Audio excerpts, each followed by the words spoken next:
Good morning, Breakfast Clubbers. I'm here today in Ilkley on the very upmarket Grove Promenade, just a short stroll from the famous Betty's Tea Rooms to check out the full English here at J Reserve Café just behind me. It's been on my radar for a while. I booked a table here this morning, so they know we're coming. Let's see if the breakfast lives up to the location. Let's go.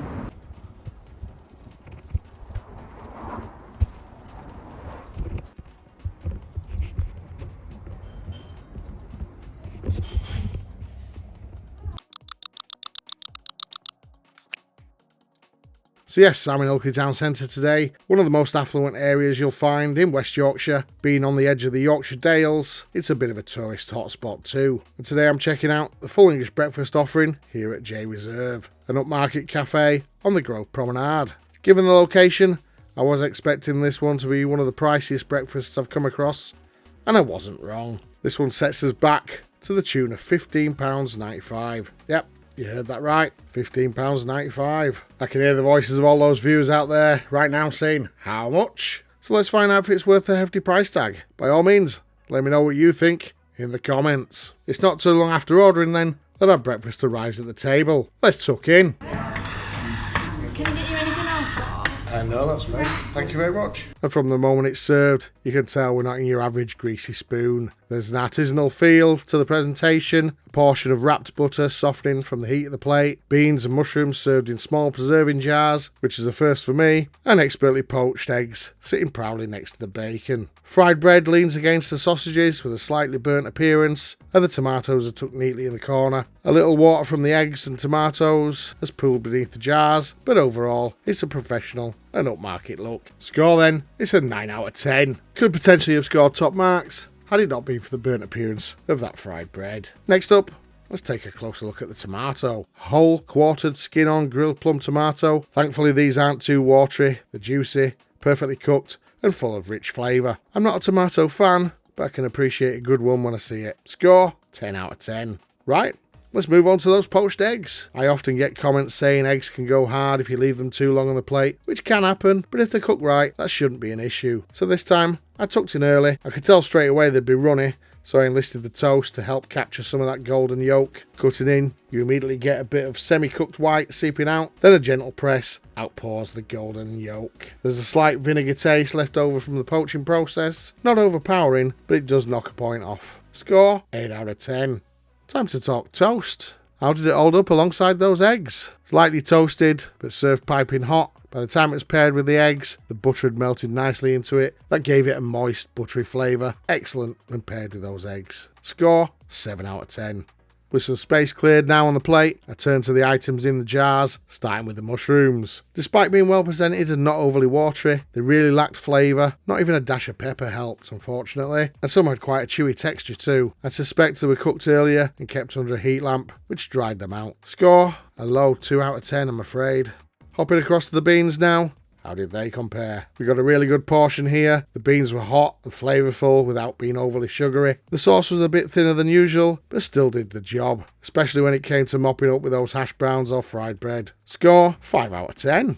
Let's check back in with that controversial half slice of fried bread now then. It's only half slice, so I'm already feeling a little shortchanged than I was before. On top of that, it's got a few burnt spots. That said though, it surprisingly didn't take anything away from it. It tasted better than it looked. With a crunchy exterior and soft interior, this one scores quite well. 7 out of 10.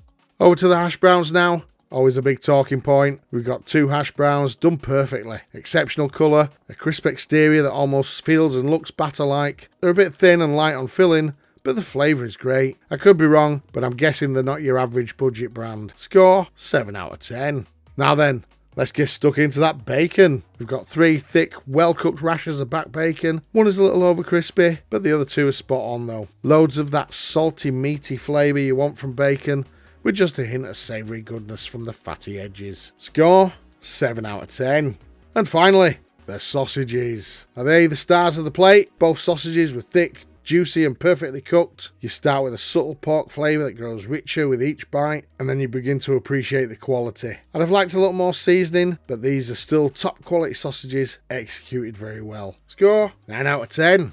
Now let's get into that all important value for money. The food's great and the ingredients feel top tier, but I can already hear the comments under all the fancy presentation. This is still a very expensive breakfast. There's an argument that the location is a factor. Ilkley is a tourist town, often called the gateway to the Dales. You're right on the main thoroughfare and rents here won't be cheap, so the inflated price tag comes with the territory. I'm hesitant to call it poor value, but it's definitely not great value when compared to similar breakfasts elsewhere. Score 6 out of 10. If it were a couple of quid cheaper and included a drink, it might have scored a little bit higher. On to the missing items. So unfortunately, black pudding is not available here, so that results in us docking that 1 penalty point. Tallying everything up then, we land on a total point score today of 76 out of a maximum of 110. Putting that into a percentage then, that gives us a final Breakfast Club score of 69.1%, putting J Reserve in the upper end of our average bracket. Let's see how that affects the top 10 leaderboard. And yes, J Reserve slides in at number 8, knocking Bramley Café out of the running entirely.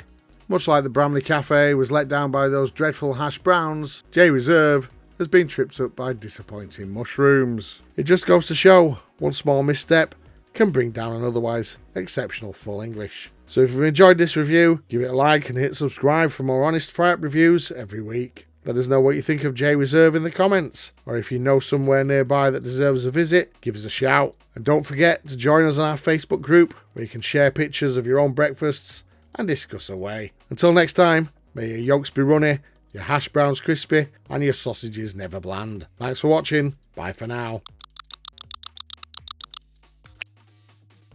So that was our breakfast here at J Reserve Café in Ilkley this morning. Hope you enjoyed that one. I certainly did. Thanks for watching. Bye for now.